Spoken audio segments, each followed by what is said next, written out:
나는 고수익을 원해. 좀 힘들면 어때? 더 많은 돈들을 계속 저축해 나가면서 은퇴 전까지 나 악착같이 살 거야. 투자 3분법. 반대로 난 체력도 안 되고 이 돈을 잘 지키는 게 중요해. 이렇게 생각하시는 분들은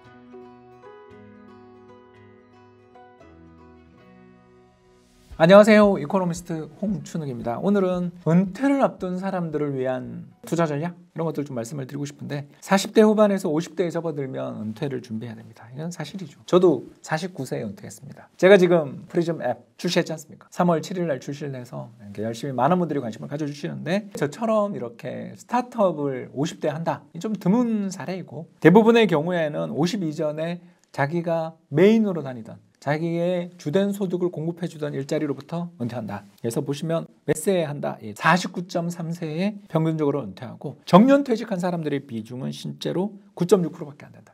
정년 연장이 얼마나 의미 없는 이야기인지 아시겠죠? 전체 사람들 중에 10%도 안 되는 사람이 정년을 누리는데 그 사람들만 정년을 더 길게 해준다? 이상하지 않으세요? 근데 이 또 문제는 지난 한 10여 년 동안의 상황을 살펴보면 주된 일자리로부터의 은퇴 시점이 늘어나지 않는 그냥 계속 49세 왔다 갔다 합니다. 그리고 우리나라 사람들은 49세를 전후해서 자신의 가장 메인 직장에서 은퇴를 한다는 거죠. 그리고 은퇴를 한 다음에는 당연히 공적연금이라는 버팀목은 있는데 이게 이제 문제가 뭐냐면 60세 혹은 저 같은 69년생 같은 경우는 65세부터 국민연금 받거든요. 그러면 이제 그전에는 사적연금, 55세부터는 개인연금, 퇴직연금을 통해서 이 임금 크레바스를 어떻게 해결해 나가야 되는데 참고로 55세에서 60세가 이제 아까 이야기했던 개인연금, 퇴직연금을 수령할 수 있는 연령대인데 이 사람들의 연령 중에서 10% 미만의 사람만 연금 수령하는 거죠. 한마디로 말해서 우리나라 사람들은 49세에 평균적으로 은퇴하는데 55세에서 60세부터 연금 받을 수 있어요 라고는 돼 있지만 그중에 10%만 연금 수령하고 있다. 이게 굉장히 문제인 거죠. 특히 65세부터 국민연금 받을 수 있죠. 그런데 그때 수령하는 평균 연금 월 68만 원. 50대들이 경제발전의 혜택을 받은 세대인 건 분명한데도 불구하고 노후 준비는 정말 너무너무 힘들고 근데 더 나아가서 저희들이 우리 50대, 40대들이 자녀 세대로부터 그러면 노후를 도움을 받고 뭐 혜택을 받을 거냐. 제가 지금 아들이 대학생이잖아요. 대학생 아들한테 제가 맨날 하는 이야기가 이거예요. 네 앞가림만 해라. 아빠 용돈 필요 없다. 왜? 공부하는 기간이 계속 길어지는데 무슨 용돈이에요. 그렇지 않습니까? 취직은 점점 더 어려워지고 특히 좋은 직장으로의 경쟁은 더욱더 치열해지고 있는 상황에서 그 녀석에게 들어가야 되는 돈들을 생각해 보면 제 노후가 휘청하는데 무슨 걔가 나한테 뭘 돈을 받는다. 어렵죠. 기대하기 어렵습니다. 그리고 저희는 부모님에게 늘 용돈을 드렸지만 자녀들로부터는 별다른 보살핌을 받지 못한 그런 세대가 될 거라는 걸 이제 우리는 다 알고 있습니다. 자, 그러면 어떻게 투자를 해야 되느냐? 두 가지가 방법이 있겠다. 첫 번째, 나는 악착같이 근로소득을 조금이라도 더 벌어낼 자신이 있어. 열심히 더 노력을 하고 나는 그래도 건강해. 하시는 분들은 저는 추천하고 싶은 전략이 하나 있습니다. 바로 뭐다? 공격 앞으로 전략이다. 공격 앞으로 전략의 특징이 뭐냐면 투자 3분법이에요. 어떻게 한다? 주식에 내 자산 뭐 1억이 있다 그러면 3분의 1을 주식에 하자. 근데 주식은 한국 주식만 하는 게 아니라 미국 주식도 하는 거죠. 예를 들어서 1억이 있다면 3,300은 한국 주식, 3,300은 미국 주식, 나머지 3,300은 미국 국채에 투자하는 전략입니다. 이 투자 3분법은 다음 그림 보시면 알겠지만 굉장히 성과가 좋아요. 특히 2022년 같은 시기가 오더라도 그렇게 깨먹는 게 크지 않습니다. 왜 그러냐? 전체 자산의 3분의 2가 달러예요. 너무 좋은 거 아니에요, 여러분? 전체 자산의 3분의 2가 달러니까 작년처럼 경제가 어려울 때 어떻게 돼요? 환해서 수익이 나죠. 그래서 우리 국내 주식에서 25% 정도 손실이 나더라도 해외에 투자함으로써 손실을 억제할 수 있는 거죠. 특히 이 성과는 1990년부터 선진국 문턱에 갔던 그 시기부터 지금까지 30년 동안 연평균 8.88% 굉장한 성과를 기록했고요.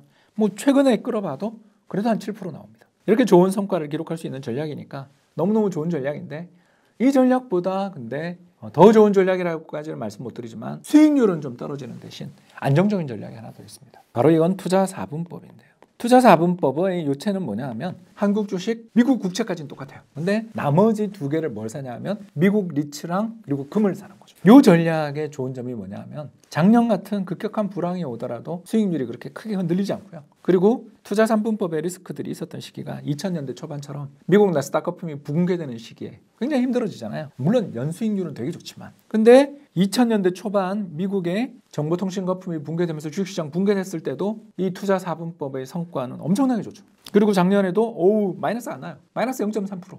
너무너무 뛰어난 성과를 기록했어요. 그래서 이 투자 4분법의 전략들은 2001년 이후, 왜냐하면 2000년 이전에는 리츠 상품이 없었기 때문이죠. 2001년 이후에 연평균 성과가 무려 8.2%. 그러니까 투자 3분법에 비해서 수익률이 좀 떨어져요. 대신에 어떻다? 인플레이션이 와서 막 주식시장 어려워지고 또는 정보통신 거품 붕괴가 또 오더라도 버텨내는 힘을 가지고 있는 그런 자산 배분 전략이다. 자, 이제 요약하겠습니다. 나는 고수익을 원해. 좀 힘들면 어때? 난 버텨낼 수 있고 더 많은 돈들을 계속 저축해 나가면서 은퇴 전까지 나 악착같이 살 거야. 난 그런 체력도 있어. 능력 있어. 라고 생각하시면 투자 3분법. 반대로 난 체력도 안 되고 이 돈을 잘 지키는 게 중요해. 그냥 잘 굴리는 것만 해도 충분해. 잘 그냥 아껴 쓰면 되지. 이렇게 생각하시는 분들은 투자 4분법. 둘 다 좋은 전략이고요. 사람의 성향을 좀 타는 면이 있어서 따로 나눠서 이렇게 설명하게 되었습니다. 박사님, 투자 4분법이 미국 리츠, 한국 주식, 미국 국채, 금, 투자로 구성이 되어 있는데 각각의 상관성이 다 낮은가요? 그렇습니다. 금은 미국 주식이랑 가장 반대로 가는 자산이고요. 한국 주식과 미국 국채는 또 서로 반대로 가고 리츠 같은 경우는 또 부동산이니까 2008년 같은 경우는 되게 힘들었을지 모르지만 또 2018년이라든가 이런 주식시장이 크게 흔들렸던 시기에는 또 되게 좋았지 않습니까? 그래서 이 4개 자산이 서로 움직이는 게 조금씩 다 다른 거죠. 그러니까 100% 다르진 않은데 이 넷이 움직이는 방향이 약간씩 다르다 보니까 돌아가면서 성과를 내주는 그런 면들이 있다고 볼 수 있겠습니다. 추가로 일전에 장기적으로 볼 때는 환노출이 낮다라고 말씀해 주신 바가 있는데 미국 리츠 ETF가 모두 환해지 전략을 실행하는 이유가 무엇인가요? 우리나라 리츠를 사시는 분들이 중위험 중수익, 배당 좀 받으면서 안정적인 운용을 원한다라고 생각을 하시다 보니까 상품 개발 과정에서 환노출보다는 환해지를 하시는 것 같은데 투자 4분법 전략에 들어가는 미국 리츠 같은 경우는 해외 리츠를 사시는 걸 추천합니다. 왜냐하면 이 환율의 변화가 또 우리 경제에 충격이 발생했을 때 또 도움을 주기 때문에 제가 좋아하는 VNQ 같은 그런 미국의 리츠 상품들을 환노출로 투자하실 것을 권고합니다. 지금까지 경청해 주셔서 대단히 감사합니다. 안녕하세요, 홍춘욱입니다. 27만 유튜버 홍춘욱입니다. 네, 이렇게까지 성장하게 된 거 여러분들의 관심과 그리고 성원 덕분이라고 생각하고요. 열심히 저의 유튜브를 구독해 주시고 좋아요 그리고 알림 설정을 해주시는 분들을 위해서 저희들이 또 이벤트도 자주 만들어 볼까 하고요.